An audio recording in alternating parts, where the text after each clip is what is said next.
Good morning दोस्तों, मैं शिवम आपका स्वागत करता हूं हमारे यूट्यूब चैनल एचवर्स वेब पर। ओके दोस्तों, और आज की बात की शुरुआत करते हैं आज की मोटिवेशनल पंक्तियां से।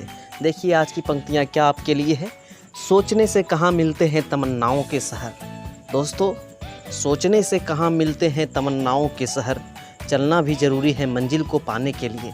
आप बहुत बड़ी बड़ी ड्रीम सोचिए, ठीक है। रात में आप लोग सोते होंगे तो बहुत बड़ा बड़ा ड्रीम आता होगा, एकदम और बड़ा ड्रीम सोचिए, लेकिन उसके पीछे तन मन धन लगाकर चल पड़िए। ओके, यही आपकी आज का मोटिवेशनल पंक्ति थी। ठीक है दोस्तों, अब आइए हम लोग अपने करंट अफेयर्स की ओर चलते हैं। तो दोस्तों, आज है 1 जून, नया महीना, नई शुरुआत, नई उमंग से कीजिए। जल्दी से अपने लक्ष्य की ओर पहुंच जाइए। बाकी ज़्यादा मोटिवेशन की बातें नहीं करूंगा क्योंकि आप सबको सारी बातें पता है। ओके, एक रिक्वेस्ट तो आप लोगों से है ही, जो नए हैं हमारे चैनल पर प्लीज़ दोस्तों सब्सक्राइब करते चलिए। आपका भी फ़ायदा है, हमारा भी फ़ायदा है। और बेल आइकन को तो ज़रूर प्रेस कीजिएगा यदि आप चाहते हैं कि सारी वीडियोज़ की नोटिफिकेशन आपको मिल जाए। ओके, तो आगे आने वाले हम 15-20 मिनट में क्या करेंगे आपको तो पता ही है। आज के सारे इंपॉर्टेंट करंट अफेयर्स को डिस्कस करेंगे, साथ ही साथ उसके साथ आपको एक्स्ट्रा मसाला के प्रश्न मिलेंगे जिसके प्रश्न काफ़ी मज़ेदार होते हैं। ओके, अब आइए बिना कोई देरी के आज का एजेंडा देख लेते हैं। एज यूजल आप लोगों को पता है कि आज का एजेंडा में इंटरनेशनल न्यूज़ है। नेशनल न्यूज़ तो मिलेगा ही, अपॉइंटमेंट के बारे में भी जानेंगे, कुछ स्कीम्स के बारे में जानेंगे, इंपॉर्टेंट डेज चाहे वो नेशनल हो या इंटरनेशनल हो उसके बारे में जानेंगे, और बहुत सारी बातों के बारे में जानेंगे जहाँ जिसको यहाँ मेंशन कर पाना संभव नहीं है। ओके, और बीच बीच में बहुत सारी एक्स्ट्रा बातें भी होती रहती है, तो यदि आप उसको नोट डाउन करना चाहते हैं तो आप कॉपी और पेन रख सकते हैं। ओके, आपके लिए फ़ायदेमंद होगा यदि आप कुछ कुछ बातों को नोट डाउन करते चलते हैं। बाकी एक्स्ट्रा मसाला के जितने भी प्रश्न होते हैं उसके उत्तर तो आपके पास रहते ही हैं। आइए चलते हैं अपनी सुर्खियों की ओर, देखते हैं क्या क्या हमारा न्यूज़ है। इंटरनेशनल न्यूज़ में पहला, हाल ही में चीन के अंतरिक्ष स्टेशन पर 3 महीने के लिए 3 सदस्यीय दल को जून 2021 तक भेजने की घोषणा की गई है। चीन द्वारा घोषणा की गई है, इसके बारे में हम लोग जानेंगे।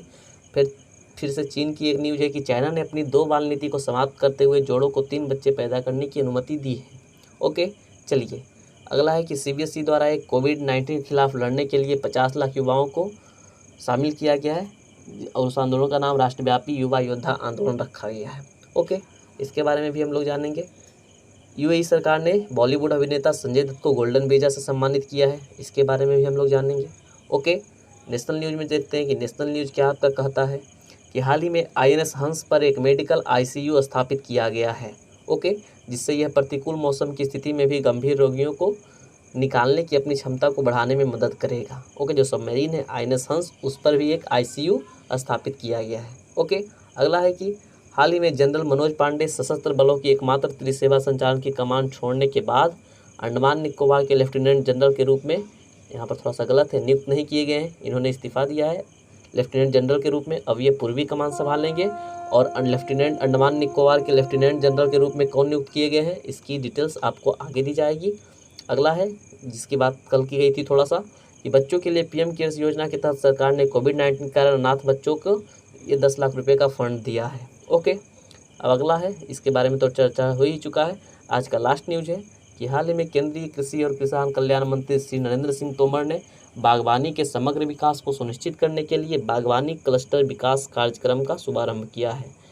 तो इसके बारे में भी हम लोग अंदर डिटेल से जानेंगे। तो आइए, ये सारी सुर्खियाँ हुई, अब हम लोग शुरू करते हैं आज के सेशन को। आई होप आप लोगों ने वीडियो को लाइक कर दिया होगा, लाइक नहीं किया है तो लाइक कर दीजिए। ओके, बैकग्राउंड साउंड से थोड़ा सा एन्जॉय होइएगा, लेकिन क्या करूँ।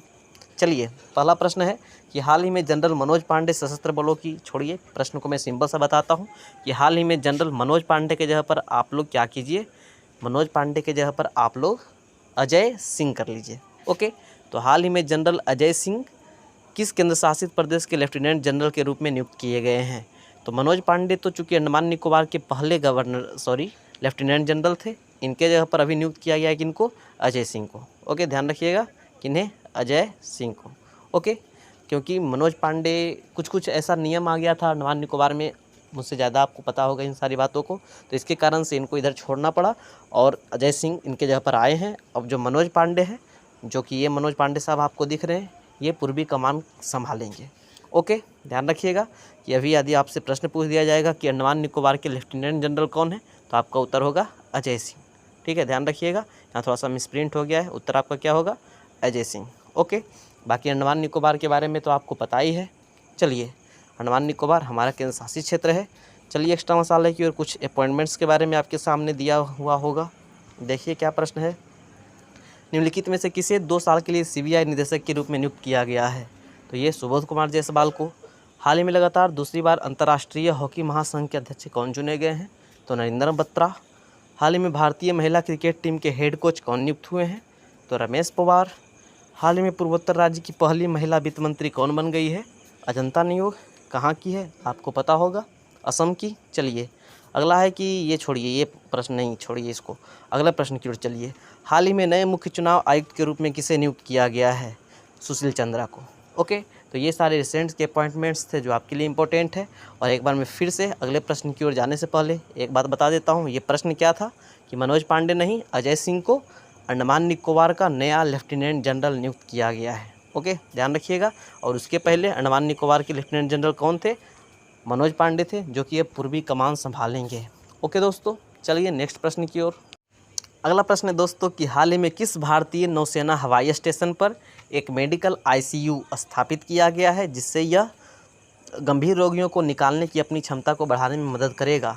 सिंपल सा प्रश्न था, ठीक है, कि हाल ही में किस भारतीय नौसेना हवाई स्टेशन पर एक मेडिकल ICU स्थापित किया गया है। अब ICU है तो वो तो रोगियों को निकालने में ही मदद करेगा, ठीक है। तो इस प्रश्न का सही उत्तर क्या है? INS हंस। ओके, INS हंस पर एक ICU स्थापित किया गया है। ओके, अब चूंकि ये नौसेना की बात है तो आपको सबसे पहले नौसेना के बारे में तो पता ही होना चाहिए कि नौसेना दिवस कब मनाया जाता है दोस्तों? दिसंबर में मनाया जाता है। बहुत बढ़िया, दिसंबर में कब? 4 दिसंबर को।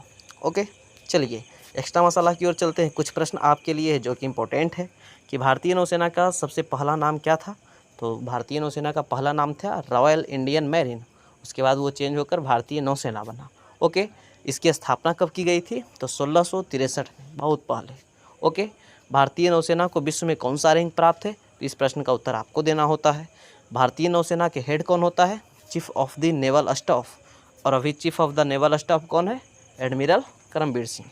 ओके, चलिए, नौसेना को कितने कमानों में बांटा गया है? 3 कमानों में, पूर्वी विशाखापत्तनम, दक्षिण कोचीन और पश्चिम मुंबई। ओके, तो ये थी नौसेना के बारे में कुछ बातें। और ये जो प्रश्न था आपका कि INS हंस पर अभी एक ICU स्थापित किया गया है। पहली बार कोई भारतीय नौसेना हवाई स्टेशन पर एक मेडिकल ICU स्थापित किया गया है। ओके, चलिए नेक्स्ट प्रश्न की ओर चलता हूँ। अगला प्रश्न है दोस्तों कि हाल ही में केंद्रीय कृषि और किसान कल्याण मंत्री श्री नरेंद्र सिंह तोमर ने बागवानी के समग्र विकास को सुनिश्चित करने के लिए कौन सा कार्यक्रम का शुभारंभ किया है?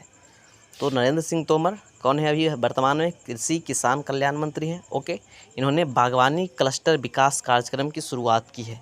अब ये बागवानी क्लस्टर विकास कार्यक्रम क्या है? इसमें है कि बागवानी को बढ़ावा देना। ओके, बागवानी के अंतर्गत जितनी भी फसलें आती है उसको बढ़ावा देना, उसकी उपज को बढ़ावा देना। जितनी फसलें जो हमारे यहाँ जिसकी कम उपज हो पाती है, जिसकी हम आयात करते हैं, तो इसका एक मोटो ये भी है कि हम कम से कम आयात करें। उसके लिए क्या करना होगा? उत्पादन को बढ़ावा देना होगा, ठीक है। तो ये था हमारा बागवानी क्लस्टर विकास कार्यक्रम, जो कि नरेंद्र सिंह तोमर द्वारा शुरू किया गया है। और नरेंद्र सिंह तोमर कौन है अभी वर्तमान में? केंद्रीय कृषि और किसान कल्याण मंत्री है। ओके, इसका गलती से एक्स्ट्रा मसाला डलना छूट गया है। चलिए, कुछ प्रश्न जो इसका एक्स्ट्रा मसाला के थे मैं यूँ ही बता देता हूँ। यदि आपसे पूछ दे कि वर्तमान में भारत का चीनी का कटोरा किसे कहा जाता है, तो भारत का चीनी का कटोरा किसे कहा जाता है? आपको पता होगा, किसे? उत्तर प्रदेश को। ओके, यदि आपसे पूछेगा कि चावल का सबसे ज़्यादा उत्पादन भारत में कहाँ होता है दोस्तों, तो इस प्रश्न का उत्तर क्या होगा? वेस्ट बंगाल। ओके, प्रश्न ध्यान से सुनते जाइएगा क्योंकि यहाँ लिखे हुए नहीं हैं। यदि आपसे पूछेगा कि भारत में दाल का सबसे ज़्यादा उत्पादन किस राज्य में होता है, तो ये मध्य प्रदेश में, ध्यान रखिएगा। ओके, और यदि कुछ बातें हम लोग कर लें तो फ्रूट, फल के उत्पादन में भारत का स्थान पूरे विश्व में कौन सा है दोस्तों? तो दूसरा है, ठीक है ना। तो ये सारी कृषि से संबंधित बातें हैं, आप लोग ध्यान रखिएगा, काफ़ी इंपॉर्टेंट है आपके लिए। ओके, और बाकी चूँकि प्रश्न छूट गए हैं तो और जो प्रश्न मुझे याद आते जाएंगे मैं आपको बीच बीच में बताता जाऊँगा। ओके, चलिए, मुझे 1-2 प्रश्न और याद आ गए, मैं बता देता हूँ। भारतीय दलहन अनुसंधान केंद्र कहाँ स्थित है? आपसे यदि पूछ दिया जाए कि भारतीय दलहन अनुसंधान केंद्र कहाँ स्थित है, तो ये कानपुर में स्थित है। और आपको पता होना चाहिए कि दाल के उत्पादन में भारत टॉप पर है। ओके, अच्छा, काजू के बारे में तो आप लोग जानते ही होंगे यदि आपसे प्रश्न पूछ दिया जाए कि भाई बताइए कि भारत में काजू का सर्वाधिक उत्पादन कौन सा राज्य करता है, तो कन्फ्यूज मत कीजिएगा, काजू का सर्वाधिक उत्पादन हमारा महाराष्ट्र करता है। ओके, अब चावल की बात हुई थी, आपको धान दिख भी रहा होगा, तो चावल के बारे में थोड़ा सा बात कर लेते हैं कि अंतर्राष्ट्रीय चावल अनुसंधान केंद्र कहाँ स्थित है। आपको ये बात भी पता होना चाहिए, काफ़ी बार आपके एग्जाम्स में पूछ चुका है कि अंतर्राष्ट्रीय चावल अनुसंधान केंद्र कहाँ स्थित है, तो ये फिलीपींस की राजधानी मनीला में स्थित है। ओके, तो ये सारी बातों को आप लोग ध्यान रखिएगा। यदि पूछते आपसे, ये सारे काफ़ी सिंपल से प्रश्न हैं, लेकिन बहुत बार एग्जाम्स में देखे गए हैं। मसालों का बगीचा भारत में किसे कहा जाता है, तो केरल पता होगा। यदि आपसे ये भी प्रश्न पूछ दे कि भाई बताओ कि केरल किस लिए पूरे विश्व में प्रसिद्ध है, तो ये गरम मसाला के लिए पूरे विश्व में प्रसिद्ध है। ओके, तो चूंकि एक्स्ट्रा मसाला के प्रश्न यहाँ डलने छूट गए थे, लेकिन मैंने एक्स्ट्रा में बहुत सारी एक्स्ट्रा प्रश्नों को बता दिया हूँ। ओके, तो कोई भी प्रश्न यदि आपको नहीं पता हो उसका उत्तर, तो आप लोग अपने दिमाग में थोड़ा सा रख लीजिएगा। ओके, तो ये था हमारा प्रश्न कि नरेंद्र सिंह तोमर द्वारा बागवानी के समग्र विकास के लिए बागवानी क्लस्टर विकास कार्यक्रम की शुरुआत की गई है। ओके, अब चलिए नेक्स्ट क्वेश्चन की ओर चलते हैं हम लोग। अब अगला प्रश्न है दोस्तों कि हाल ही में किस देश के अंतरिक्ष स्टेशन पर 3 महीने के लिए 3 सदस्यीय दल को जून 2021 तक भेजने की घोषणा की गई है। अंतरिक्ष स्टेशन जो है वो देखिए बहुत सारी स्पेस एजेंसी ने मिलकर एक अंतरिक्ष स्टेशन बनाया है, जो कि पृथ्वी के ग्रेविटेशनल जो उसका पूरा सराउंडिंग्स है उसके दूर में है। ओके, यदि हम पृथ्वी के ग्रेविटेशनल फोर्स से बाहर निकलते हैं तो हम जहाँ पहुँचेंगे तो वो आपको अंतरिक्ष ही कहा जाएगा। ठीक है, तो अंतरिक्ष में एक अंतरिक्ष स्टेशन बनाया गया है जहाँ अंतरिक्ष यात्री जाते हैं, ठहरते हैं। ओके, जैसे मान लीजिए कि आपको यहाँ से दिल्ली जाना हो, ओके, पटना में नहीं प्रयागराज चलते, प्रयागराज में आपका कोई दोस्त रहता हो, तो आप यहाँ से डायरेक्ट मान लीजिए आप पटना से चले, तो पटना से प्रयागराज में आप थोड़ा सा स्टे मार लिए, उसके बाद आप लोग दिल्ली में गए। ठीक है, तो इसी तरह से अंतरिक्ष स्टेशन होता है कि चलो भाई पहले पृथ्वी से अंतरिक्ष स्टेशन पर चलते हैं, फिर यहाँ से कहीं जाना है तो वहाँ घूम के आते हैं। ओके, तो थोड़ा सा ईजी हो जाता है। ठीक है कि नहीं। चलिए, तो यही बात है कि 3 सदस्यीय दल को जून 2021 तक भेजने की योजना बनाया है कौन, चीन। ओके, कहाँ, अंतरिक्ष स्टेशन पर। ओके, ध्यान रखिएगा। चलिए अब एक्स्ट्रा मसाला की ओर चलते हैं। क्या एक्स्ट्रा मसाला है कि किस एजेंसी के द्वारा एक नई अर्थ सिस्टम ऑब्जर्वेटरी की स्थापना की गई है जो जलवायु परिवर्तन, जंगल की आग और तूफान को कम करने में मदद करेगी, तो ये नासा के द्वारा। ओके, जजेरो क्रेटर जिसकी तस्वीरें हाल ही में खींची गई है, किस खगोलीय पिंड में एक क्रेटर है, क्रेटर मतलब गड्ढा होता है, ये मंगल में है। ओके, नासा के अंतरिक्ष यान पार्कर सोलर प्रोब ने किस ग्रह से एक प्राकृतिक रेडियो सिग्नल की खोज की है, तो शुक्र ग्रह से। ओके, हाल ही में नासा ने किस ग्रह की बर्फीले रेत के टीलों की तस्वीर साझा की है, तो ये मंगल ग्रह की। किस अंतरिक्ष एजेंसी ने चंद्रमा की सतह पर पानी की उपस्थिति की पुष्टि की है, तो ये नासा ने की है। ओके, शुक्र ग्रह से मुझे याद आ गया एक प्रश्न कि आपसे प्रश्न पूछ सकता है कि इसरो का शुक्र मिशन का नाम क्या है, बस वीनस मिशन ही इसका नाम है, कोई खास नहीं है। जो हमारा मंगल का मिशन था उसका भी नाम था मार्स मिशन ही था। मिशन मंगल फिल्म आप लोगों ने ज़रूर देखा होगा। तो शुक्र का भी जो मिशन है बस वीनस मिशन है, कोई खास इसका ज़्यादा लंबा चौड़ा नाम है नहीं। ओके, चलिए अब नेक्स्ट प्रश्न की ओर। उसके पहले फिर से इस प्रश्न को रिकैप कर लेते हैं। क्या प्रश्न था कि चीन ने घोषणा की है कि अंतरिक्ष स्टेशन पर 3 महीने के लिए 3 सदस्यीय दल को जून 2021 तक हम भेजेंगे। ओके, ये प्रश्न था। अब चलिए नेक्स्ट प्रश्न की ओर। फिर से हो सकता है आपको चाइना से रिलेटेड प्रश्न आ जाए। ये देखिए आपके सामने, जैसा कि मैंने बताया था, चीन का ही प्रश्न आ गया है। किस राष्ट्र ने अपनी 2 बाल नीति को समाप्त करते हुए जोड़ों को 3 बच्चे पैदा करने की अनुमति दी है? आपको पता है, यदि आपसे ये प्रश्न पूछा जाएगा कि सबसे ज़्यादा जनसंख्या वर्तमान में किस देश की है, चीन ने। तो चीन ने इस समस्या से निजात पाने के लिए हमारे 2 बाल नीति को बहुत कस के अपनाया था। ओके, जिसके कारण क्या हो गया था इधर हाल फिलहाल में कि अब चीन में बहुत ज़्यादा बुजुर्गों की संख्या बहुत बढ़ गई है। ओके, नौजवान से ज़्यादा बुजुर्ग हो गए हैं। यदि अभी नौजवान की बात कर लें तो सबसे ज़्यादा नौजवान वर्तमान में भारत में ही है। ठीक है, लेकिन चीन में अब बहुत ज़्यादा बुजुर्ग लोग हो गए हैं। ओके, तो एक तो ये भी समस्या हो गया था, और चूँकि ये थोड़ा सा इसका स्ट्रिक्ट नियम कानून है, आप नहीं मानिएगा, ऐसा हो नहीं सकता। ये नहीं कि भारत जैसा नियम है, भारत कहीं कहीं थोड़ा सा, भारत में नियम सही है, लेकिन हम लोग जो होता है ना, बहुत कभी कभी हमारी मेंटलिटी जो है ना हमें ललकार देती है। जैसे यदि आपको पता है कि अगला चौराहा पर हेलमेट चेक हो रहा है, तो आप लोग एकदम देखने ज़रूर जाइएगा कि हेलमेट चेक हो रहा है या नहीं, झूठ में हुआ है कि या सही है। ठीक है, तो ये हमारी मेंटलिटी है, ये धीरे धीरे चेंज हो जाएगी। ओके, खैर छोड़िए। तो मैं बता रहा था कि चीन का जो 2 बच्चों का नियम था, अब उससे थोड़ा सा उसमें ढिलाई दी गई है कि चलो भाई आप लोग 3 तक रख सकते हैं। ओके, चलिए, तो ये था चाइना के बारे में बात। अब चलिए चलते हैं एक्स्ट्रा मसाला की ओर। फिर से चाइना के बारे में आप लोग कुछ बातें जानिएगा कि चीन का मुद्रा का नाम क्या है। एक प्रश्न आपसे ऊपर पूछा था मैंने, ये दूसरा प्रश्न आपके सामने है। अगला प्रश्न है कि चीन का भौगोलिक सीमा किस देश के साथ साझा करता है। इसके लिए आप लोग चलिए वर्ल्ड मैप की ओर। तो दोस्तों हम लोग मैप की ओर पहुंच चुके हैं। ये हमारा प्यारा भारत है और पड़ोसी देश आपको चाइना दिख रहा होगा। तो सबसे पहले शुरुआत करते हैं कि चाइना किससे किससे अपनी बाउंड्री शेयर करता है। अपने भारत से शुरुआत करते हैं। ओके, तो ध्यान रखिएगा देश का नाम कि चाइना भारत से, नेपाल से, फिर इधर भूटान से, 3 देश तो इधर ही हो गए। ओके, बर्मा से 4 देश, लाओस 5, हनोई 6 देश इधर हो गए आपको। और इधर थोड़ा सा चलिए आप लोग, नॉर्थ कोरिया 7, मंगोलिया 8, रसिया 9, कजाकिस्तान 10 हो गए। और थोड़ा सा मैं जूम कर देता हूँ ताकि इधर के भी देश आपको दिख जाए। ओके, पाकिस्तान 11, अफ़गानिस्तान 12, तजाकिस्तान 13 और किर्गिस्तान 14। तो इस तरह से 14 देशों के आसपास, 14 देशों से चाइना अपनी सीमा साझा करता है। ठीक है, और बाकी चाइना को आप लोग देख ही रहे होंगे, इसे ड्रैगन के नाम से जानते हैं, एशिया के अजगर के रूप में भी जानते हैं। बाकी चाइना के बारे में और क्या क्या बातें हैं ये एक्स्ट्रा मसाला में प्रश्नों में दी हुई है। तो अब आइए उन प्रश्नों की ओर चलते हैं। ये चाइना का बाकी आपको फिजिकल लोकेशन दिख गया होगा। ओके दोस्तों, तो ये प्रश्न हो गया चीन की भौगोलिक सीमा के बारे में। अब अगला है तकलामकान डिजर्ट कहाँ स्थित है। पठार नहीं, तकलामकान डिजर्ट मतलब रेगिस्तान कहाँ स्थित है, चाइना में है। और यदि एक और गोबी मरुस्थल के बारे में बात की जाए तो वो मंगोलिया में है। ओके, वैसे मंगोलिया और चीन के सीमा के आसपास है। ठीक है, एशिया का चावल का कटोरा किसे कहा जाता है, चाइना को। चावल, फल, सब्जी ये सब सर्वाधिक उत्पादन चाइना में ही होता है, एशिया में।